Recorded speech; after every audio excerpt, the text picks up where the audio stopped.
ഈശോ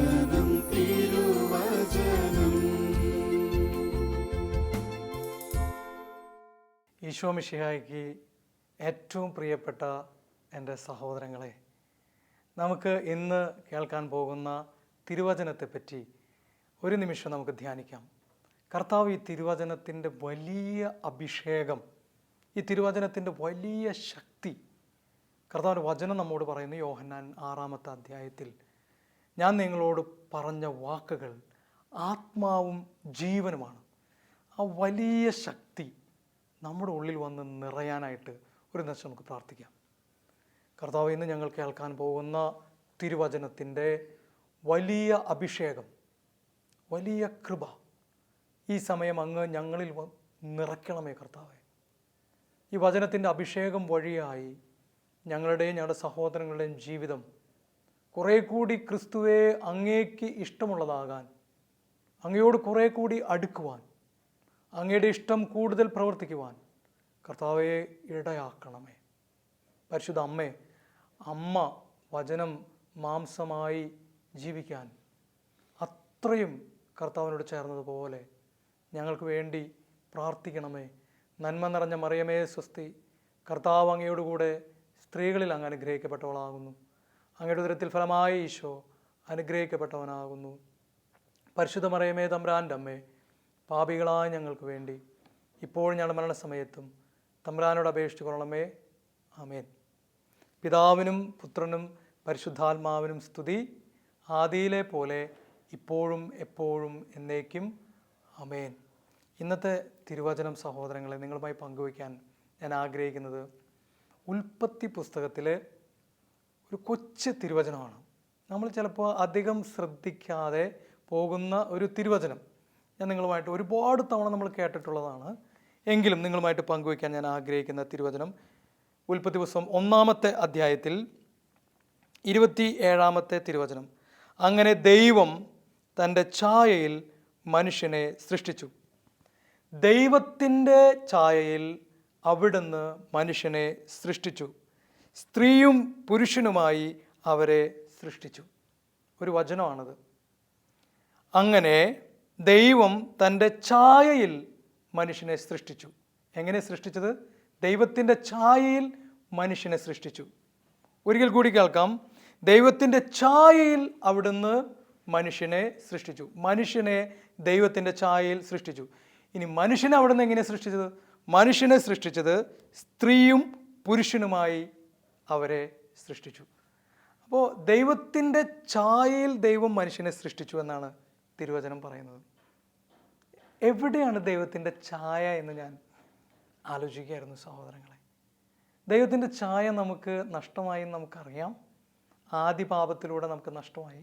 എങ്കിലും ആദിപാപത്തിന് മുൻപ് ദൈവത്തിൻ്റെ ഛായ എങ്ങനെയായിരുന്നു? മനുഷ്യനിൽ അവിടുത്തെ ഛായ എങ്ങനെയായിരുന്നു? തീർച്ചയായിട്ടും ഓരോ മനുഷ്യനിലും ദൈവത്തിൻ്റെ ഛായയുണ്ട്. ഹല്ലേലൂയ, യേശുവേ നന്ദി. എല്ലാ മനുഷ്യനിലും ദൈവത്തിൻ്റെ ഛായയുണ്ട്. അതുകൊണ്ട് കർത്താവ് പറഞ്ഞ്, നിൻ്റെ സഹോദരൻ നീ ബോഷ എന്ന് വിളിക്കരുത്. എന്തുകൊണ്ടാണ്? ദൈവത്തിൻ്റെ ഛായ അവനിലുള്ളതുകൊണ്ടാണ്. നമ്മൾ എത്ര പേരെ വിളിക്കുന്നു അല്ലേ? അസത്തെ എന്നും ബോഷ എന്നും മണ്ടൻ, പൊട്ടൻ, പൊട്ടി, അങ്ങനെയൊക്കെ നമ്മൾ ഓരോ വ്യക്തിയെ നമ്മൾ വിളിക്കുന്നില്ലേ? അതുപോലെ തെറി വിളിക്കുക, അങ്ങനെയുള്ള കാര്യങ്ങളൊക്കെ ചെയ്യുന്നില്ലേ? കർത്താവ് പറയാ, ഒരിക്കലും നീ നിൻ്റെ സഹോദരനെ ബോഷ എന്ന് വിളിക്കരുത്. സഹോദരനെ വെറുക്കുന്നവൻ കൊലപാതകയാണെന്ന് കർത്താവിൻ്റെ വചനം നമ്മളെ പഠിപ്പിക്കുകയാണ്. യോഹന്നാൻ്റെ ലേഖനത്തിലൂടെ കർത്താവ് നമ്മളെ ഓർമ്മിപ്പിക്കുകയാണ്. എന്തുകൊണ്ടാണെന്നറിയോ സഹോദരങ്ങളെ? എല്ലാ മനുഷ്യരിലും ദൈവത്തിൻ്റെ ഛായയുണ്ട്. കർത്താവ് പറഞ്ഞു, ഈ ചെറിയവരിൽ ഒരുവനെ പോലും, വളരെ ശ്രദ്ധിച്ച് കേൾക്കണം, ഈ ചെറിയവരിൽ ഒരുവനെ പോലും നിന്ദിക്കാതിരിക്കാൻ നീ ശ്രദ്ധിച്ചുകൊള്ളുക. നമ്മൾ നിന്ദിക്കാൻ പാടില്ല എന്നുള്ളതാണ് കർത്താവിൻ്റെ. നമുക്ക് പെട്ടെന്ന് മറ്റുള്ളവരൊക്കെ നിന്ദിച്ചു പോകാനുള്ള വലിയ ടെൻഡൻസി ഉണ്ട്. നമ്മുടെ നോട്ടം വരെ ഞാൻ ചിലപ്പോൾ ശ്രദ്ധിക്കാറുണ്ട്. ചില നോട്ടങ്ങൾ മറ്റുള്ളവരെ നിന്ദിക്കുന്ന, അവമാനിക്കുന്ന, പുച്ഛിക്കുന്ന നോട്ടങ്ങളൊക്കെ പലപ്പോഴും ഞാൻ കണ്ടിട്ടുണ്ട്. സംസാരം മാത്രമല്ല. അപ്പോൾ നമ്മുടെ ചില നോട്ടങ്ങൾ, നമ്മുടെ സംസാരങ്ങൾ, നമ്മുടെ പ്രവൃത്തികൾ, നമ്മുടെ ചില ആംഗ്യങ്ങൾ സഹോദരങ്ങളെ, ഇതൊക്കെ വിശുദ്ധീകരിക്കപ്പെടണം. കാരണം ദൈവത്തിൻ്റെ ഛായയിൽ ദൈവം സൃഷ്ടിച്ചിട്ട് കർത്താവായ ഈശോ നമ്മെ പഠിപ്പിക്കുകയാണ്, ഈ ചെറിയവരിൽ ഒരു കൊച്ചുകുട്ടിയെ പോലും നീ നിന്ദിക്കാതിരിക്കാൻ സൂക്ഷിച്ചു കൊള്ളുക. കർത്താവ് പറയാ, സൂക്ഷിക്കാനാണ് കർത്താവ് പറയുന്നത്. നീ നിന്ദിക്കരുതെന്ന് പറഞ്ഞ് അവസാനിപ്പിക്കുകയല്ല, സൂക്ഷിക്കുക. അപ്പോൾ നമ്മുടെ ഭാഗത്തുനിന്ന് പ്രത്യേകമായൊരു ശ്രദ്ധ ഈ മേഖലയിൽ നമുക്കുണ്ടാകണം. നമ്മൾ സൂക്ഷിക്കണം, ആരെയും നിന്ദിക്കാതിരിക്കാൻ സൂക്ഷിച്ചു കൊള്ളുക എന്ന് ദൈവത്തിൻ്റെ വചനം നമ്മളെ ഓർമ്മിപ്പിക്കുകയാണ്. സഹോദരൻ, എനിക്ക് ഒരു ഒരു ഒരു വൈദികൻ ഒരു പള്ളി പണിയാൻ വേണ്ടി ആ നാട്ടിലെ ഏറ്റവും പണക്കാരനെ, വിദേശത്തുള്ള ഒരു നാടാണ്, ആ നാട്ടിലെ ഏറ്റവും പണക്കാരൻ്റെ അടുത്തേക്ക് ചെന്നു. ദൈവനാമത്തിൽ അവനോട് സഹായം യാചിച്ചു. അവൻ അച്ഛനെ പുച്ഛിച്ച് പരിഹസിച്ച് 100 രൂപ പോലും കൊടുക്കാതെ അച്ഛനെ ഇറക്കി വിട്ടു. സഹോദരങ്ങൾ, അവൻ വലിയൊരു വീട് പണിയുന്നുണ്ടായിരുന്നു. വീടിന് ഒരുപാട് എന്ന് പറയാം കാര്യങ്ങളൊക്കെ അവൻ ചെയ്യുന്നുണ്ടായിരുന്നു. എന്തുണ്ടായെന്നറിയാവോ? അവർ താമസിക്കുന്ന കമ്മ്യൂണിറ്റി, അവർക്കൊരു കോഡൊക്കെ ഉണ്ട്, ഒരു നിയമമൊക്കെ ഉണ്ട്. ആ നിയമം ഇവൻ തെറ്റിച്ചു. പണത്തിൻ്റെ ഹുങ്കുകൊണ്ടാവാം അവൻ ആ നിയമം തെറ്റിച്ചു. എന്താ സംഭവിച്ചതെന്നറിയാവോ? അവർ ആ റെസിഡൻറ്റ് അസോസിയേഷൻ ഈ സഹോദരനെതിരെ കേസ് കൊടുത്തു.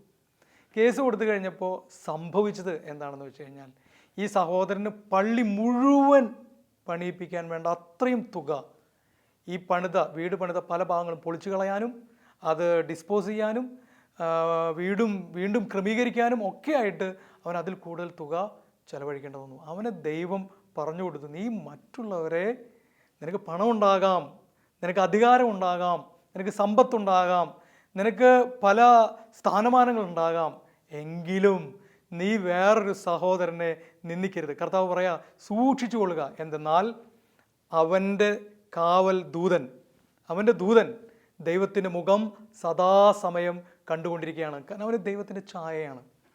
ഇനി സഹോദരങ്ങളെ, രണ്ടാമതായിട്ട് എനിക്ക് പറയാനുള്ളത് വളരെ ലളിതമായിട്ടുള്ളൊരു കാര്യമാണ്.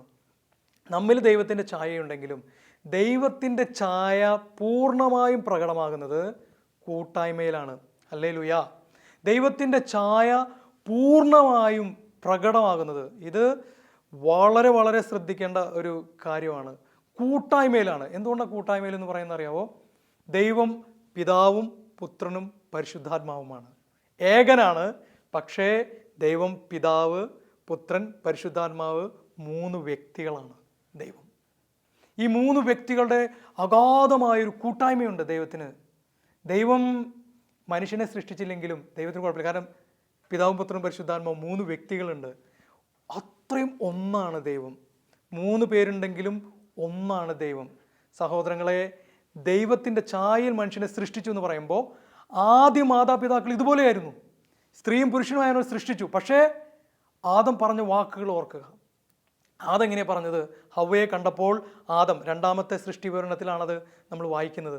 ആദം ഇങ്ങനെ പറഞ്ഞത്, എൻ്റെ അസ്ഥിയിൽ നിന്നുള്ള അസ്ഥിയും എൻ്റെ മാംസത്തിൽ നിന്നുള്ള മാംസവും എന്ന് പറഞ്ഞു കഴിഞ്ഞാൽ, അസ്ഥിയുടെ അസ്ഥി, മാംസത്തിൻ്റെ മാംസം. നമുക്ക് പിന്നെ രണ്ടാക്കാൻ പറ്റുമോ? പറ്റില്ല.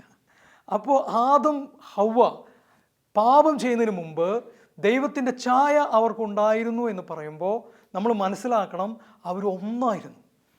സ്ത്രീയും പുരുഷനുമായി ദൈവം മനുഷ്യനെ സൃഷ്ടിച്ചു. മനുഷ്യൻ എന്ന് പറഞ്ഞാൽ പുരുഷനും സ്ത്രീയുമാണ്, 2 വർഗ്ഗങ്ങളുണ്ട്. പക്ഷെ ഒന്നാണ് മനുഷ്യൻ. ഞാനൊരു മനുഷ്യനാണ്, പുരുഷനാണ്, വേറൊരാൾ സ്ത്രീ ആയിരിക്കും. പക്ഷേ 2 പേരെയും മനുഷ്യനെന്നാണ് വിളിക്കുന്നത്, അല്ലേ? 2 വ്യത്യസ്തമായിട്ടുള്ള സ്വഭാവ സവിശേഷതകളും രീതികളും ഒരുപാടുണ്ട്. ഒരു സ്ത്രീയുടെ പോലെയല്ല പുരുഷൻ, പുരുഷൻ്റെ പോലെയല്ല സ്ത്രീ, 2 വ്യത്യസ്തമാണ്. പക്ഷെ മനുഷ്യൻ എന്ന് വിളിക്കുന്നത് എന്തുകൊണ്ടാണെന്നറിയാവോ? കർത്താവ് നമ്മളെ പഠിപ്പിച്ചു തരികയാണ്, സ്ത്രീയും പുരുഷനും വിവാഹം വഴിയായി ഒന്നായി തീരണം. ദൈവത്തിൻ്റെ വലിയൊരു പദ്ധതിയാണ് ഒന്നായി തീരുക എന്നുള്ളത്. നമ്മൾ എവിടെയത് വായിക്കുന്ന? യോഹന്നാൻ്റെ സുവിശേഷം 17-ാമത്തെ അധ്യായത്തിൽ ഈശോ ഈ ആഗ്രഹം നമുക്ക് പഠിപ്പിച്ചു തരികയാണ്, പറഞ്ഞു തരികയാണ്. പിതാവേ, ഞാനും അങ്ങും ഒന്നായിരിക്കുന്നത് പോലെ, ദൈവത്തിൻ്റെ ഛായ, ഞാനും അങ്ങും ഒന്നായിരിക്കുന്നത് പോലെ, ഇതാണ് ദൈവത്തിൻ്റെ ഛായ, അവരും നമ്മിൽ ഒന്നായിരിക്കാൻ. അവർ ഒന്നായിരിക്കാൻ, ഈശോയുടെ ശിഷ്യന്മാരെല്ലാവരും ഒന്നായിരിക്കാൻ. അതാണ് ദൈവം ആഗ്രഹിച്ച ദൈവത്തിൻ്റെ പദ്ധതി, സഹോദരങ്ങളെ. അപ്പോൾ ദൈവത്തിൻ്റെ ഛായയിൽ മനുഷ്യനെ സൃഷ്ടിച്ചപ്പോൾ ദൈവത്തിൻ്റെ പദ്ധതി എന്തായിരുന്നു? നമ്മൾ വലിയ കൂട്ടായ്മയിൽ ജീവിക്കണം. കൂട്ടായ്മയാണ് ദൈവത്തിൻ്റെ ഛായ. ഹല്ലേലൂയ.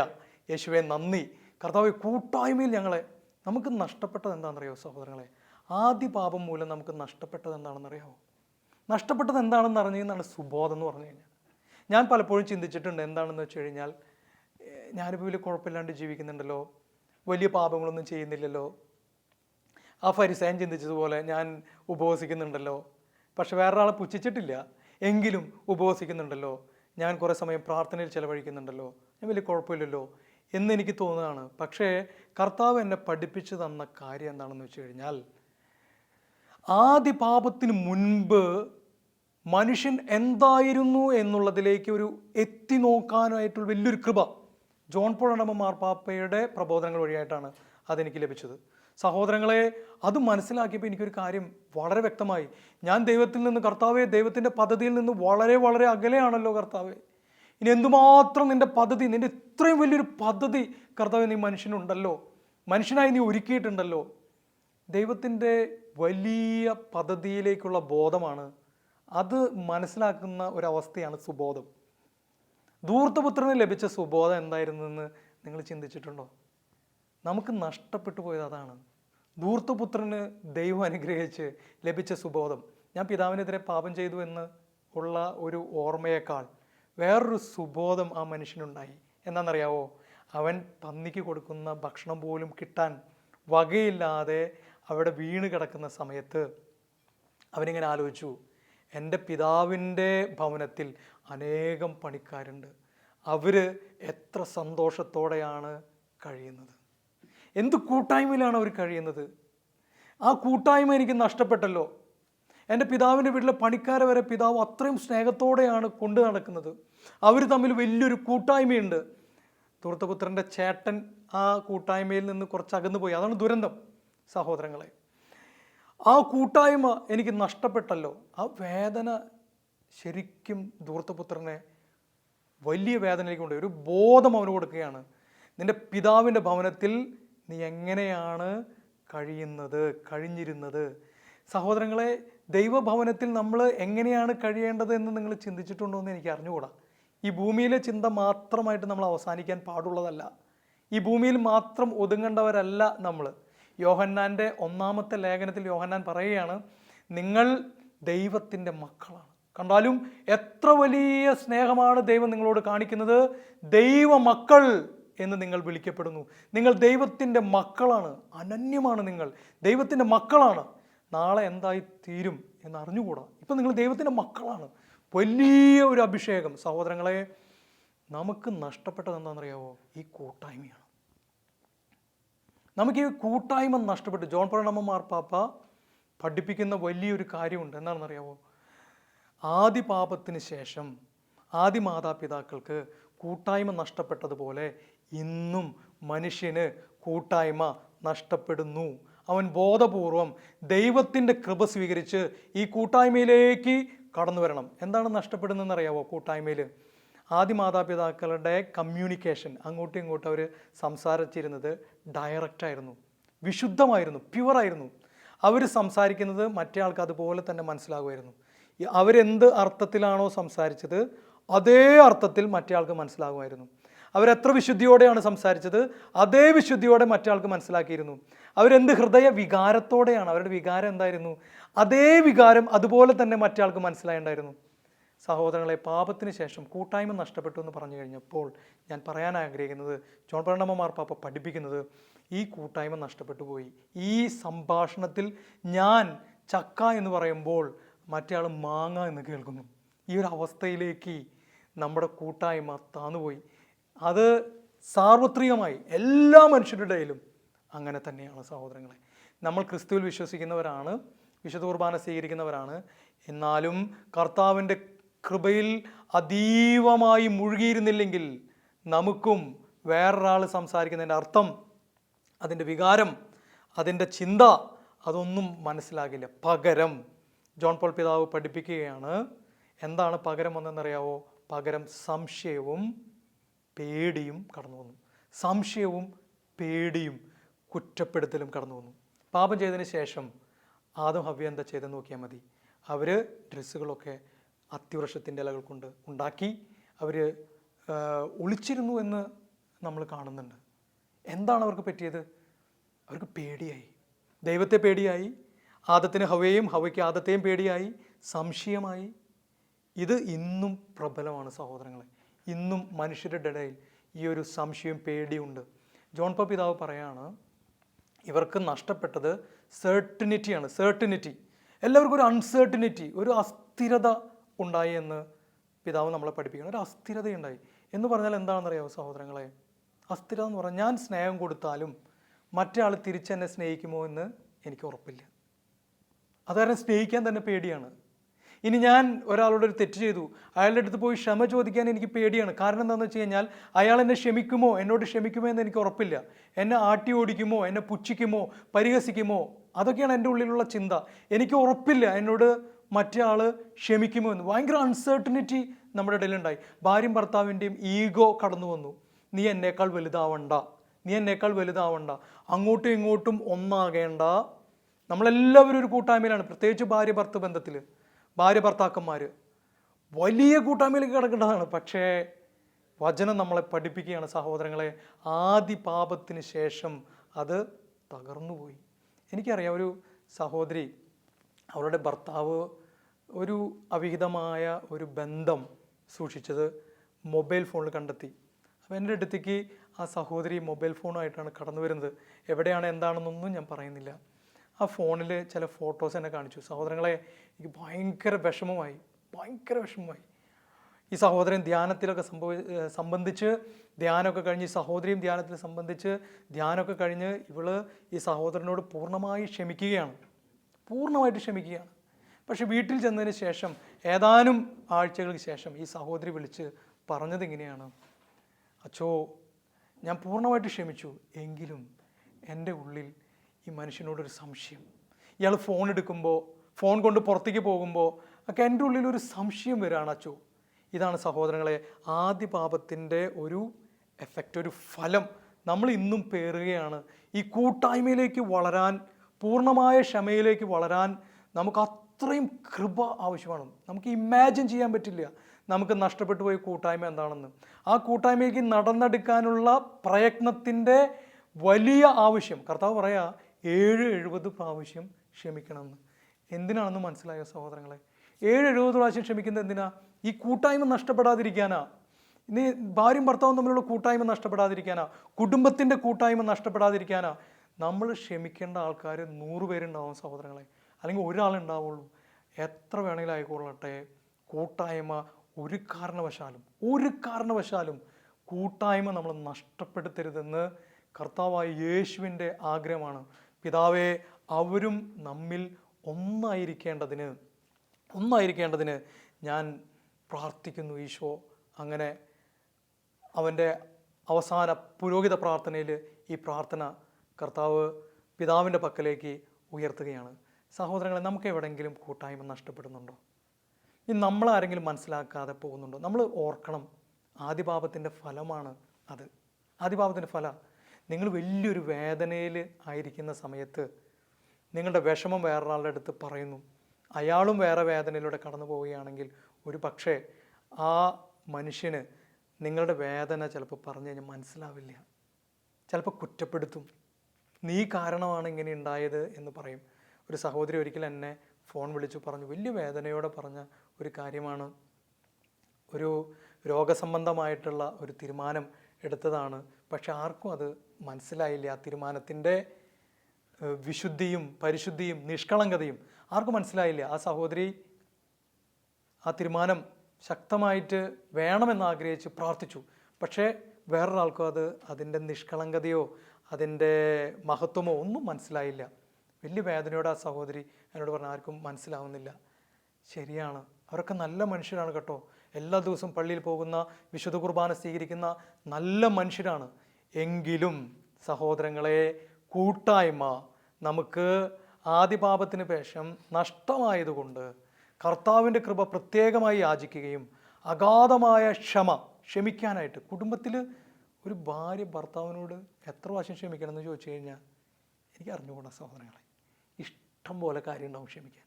ഒരു ഭർത്താവ് ഭാര്യയുടെ അടുത്ത്, മക്കൾ മാതാപിതാക്കളുടെ അടുത്ത്, മാതാപിതാക്കൾ മക്കളുടെ അടുത്ത്. എനിക്കറിയാം, ഒരു അമ്മ മകനോട് ക്ഷമിക്കുന്നത് കണ്ട് ഞാൻ ഞെട്ടിയിട്ടുണ്ട് സഹോദരങ്ങളെ. അവൻ കഞ്ചാവും കാര്യങ്ങളൊക്കെ ഉപയോഗിച്ച് അമ്മയുടെ അടുത്ത് പോയി എടീന്നൊക്കെ വിളിച്ച് ചീത്ത പറഞ്ഞതൊക്കെ ഞാൻ നിന്ന് കണ്ടിട്ടുണ്ട് സഹോദരങ്ങളെ. വലിയ വേദനയാണ് ആ സമയത്തുണ്ടായിരുന്നത്. പക്ഷേ ആ അമ്മയെ ഞാൻ ഓർക്കുന്നു. വിശുദ്ധയായ ഒരു സ്ത്രീ, വിശുദ്ധയായൊരു സ്ത്രീ, അവരവനോട് ക്ഷമിക്കുകയാണ്. കാരണം കൂട്ടായ്മ വേണം. അമ്മയ്ക്ക് ആ മകൻ്റെ കൂട്ടായ്മയിൽ ഇങ്ങനെ നിൽക്കണം. അവന് വിട്ടുകളയാൻ ഇഷ്ടമില്ല. എങ്ങടെങ്കിലും പോട്ടെ, നാശം എന്ന് പറയുന്നില്ല. ആ കൂട്ടായ്മയെ മുറുകെ പിടിക്കാൻ ത്യാഗം എടുക്കുകയാണ്. കർത്താവ് ഇത് ആഗ്രഹിക്കുന്നു. കർത്താവിൻ്റെ ചായ ഇതാണ്. ഒന്നിനെ തേടിപ്പോയ പിതാവേ, ഇവർ ചെയ്യുന്നത് എന്താണെന്ന് ഇവർ അറിയുന്നില്ല, ഇവരോട് ക്ഷമിക്കണമേ, ഇവരെ കൂട്ടിപ്പിടിക്കണമേ പിതാവേ, ഈ കൂട്ടായ്മയിൽ നിന്ന് ഇവർ വിട്ടുകളയരുതേ പിതാവേ എന്നാഗ്രഹിച്ച കർത്താവ്. നമുക്കൊരു നിമിഷം പ്രാർത്ഥിക്കാം സഹോദരങ്ങളെ. ഈശോയുടെ തിരുസന്നിധിയിൽ നമുക്ക് അപേക്ഷിക്കാം. ദൈവത്തിൻ്റെ ചായ കൂട്ടായ്മയാണ്. നമുക്കൊരിക്കലും നഷ്ടപ്പെടാൻ പാടില്ലാത്തത് കൂട്ടായ്മയാണ്. ഒരു സഹോദരനെ നമുക്ക് നിന്ദിച്ചുകൂടാ. ഒരു സഹോദരനെയും വെറുതെ എൻ്റെ ലക്ഷ്യത്തിന് വേണ്ടി, എൻ്റെ ഇഷ്ടത്തിന് വേണ്ടി, സുഖത്തിന് വേണ്ടി ഉപയോഗിച്ചുകൂടാ. മറിച്ച് ആ വ്യക്തിയെ സ്നേഹിക്കണം, ക്ഷമിക്കണം. ഇത് നമുക്ക് സാധിക്കട്ടെ. അത് ഭയങ്കര ഒരു പവറാണ്. ഈശോയുടെ ചായ അവിടെ പ്രകടമാകും. പരിശുദ്ധ അമ്മയെ ഞങ്ങൾ പ്രാർത്ഥിക്കുന്നു. ആരെങ്കിലും ഞങ്ങൾ നിന്ദിച്ചിട്ടുണ്ടെങ്കിൽ ഈ സമയം മാപ്പ് ചോദിക്കുന്നു. കൂട്ടായ്മ നഷ്ടപ്പെടുത്തിയിട്ടുണ്ടെങ്കിൽ ഈ സമയം കൂട്ടായ്മയിലേക്ക് തിരികെ വരുന്നു. ഞങ്ങൾക്ക് ഉറപ്പില്ല, ഞങ്ങൾ തിരികെ വരുമ്പോൾ ഞങ്ങളെ ധൂർത്തപുത്രനെ സ്വീകരിച്ച പോലെ, പിതാവ് സ്വീകരിച്ചതുപോലെ സ്വീകരിക്കുമോ എന്ന് ഞങ്ങൾക്ക് ഉറപ്പില്ല. ഞങ്ങൾക്ക് സെർട്ടിനിറ്റി ഒക്കെ നഷ്ടപ്പെട്ടു പോയി. മറ്റയാൾ എന്നോട് ക്ഷമിക്കുമോ എന്ന് ഉറപ്പില്ല. ഇതാണ് മനുഷ്യൻ്റെ ഏറ്റവും വലിയ അവസ്ഥ. പരിശുദ്ധ അമ്മയെ ഈ അവസ്ഥയിൽ നിന്ന് കൂടുതൽ ഉറപ്പിലേക്ക് ഞങ്ങളെ കൈപിടിച്ച് നടത്തണമേ. കുടുംബത്തെ കൈപിടിച്ച് നടത്തണമേ. ഈശോ ആഗ്രഹിച്ചതുപോലെ ജീവിക്കാൻ ഞങ്ങളെ സഹായിക്കണമേ. അമ്മയുടെ മാധ്യസ്ഥം വഴിയായി കുടുംബങ്ങൾ അനുഗ്രഹിക്കപ്പെടട്ടെ. നന്മ നിറഞ്ഞ മറിയമേ സ്വസ്തി, കർത്താവ് അങ്ങയോടുകൂടെ സ്ത്രീകളിൽ അങ്ങ് അനുഗ്രഹിക്കപ്പെട്ടവളാകുന്നു. അങ്ങയുടെ ഉദരത്തിൽ ഫലമായ ഈശോ അനുഗ്രഹിക്കപ്പെട്ടവനാകുന്നു. പരിശുദ്ധ മറിയമേ തമ്പുരാൻ്റെ അമ്മേ, പാപികളായ ഞങ്ങൾക്ക് വേണ്ടി ഇപ്പോഴും ഞങ്ങളുടെ മരണസമയത്തും തമ്പുരാനോട് അപേക്ഷിച്ചു കൊള്ളണമേ. ആമേൻ. പിതാവിൻ്റെയും പുത്രൻ്റെയും പരിശുദ്ധാത്മാവിൻ്റെയും നാമത്തിൽ ആമേൻ.